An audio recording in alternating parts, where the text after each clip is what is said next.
Hey, what's up guys? So in this video, we will see how to change the DPI on the Samsung Galaxy A07. Now to do that, just open settings, then tap on about phone.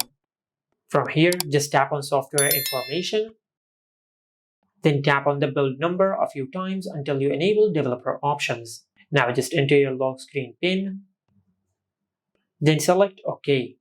After you enable developer options on your smartphone, the next step is to go back, and in the main settings page you will find the option of developer options. Just tap on it. Now in the search bar just search this, and from here just tap on minimum width.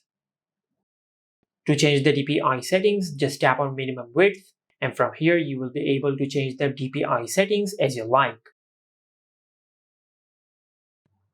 Just like that.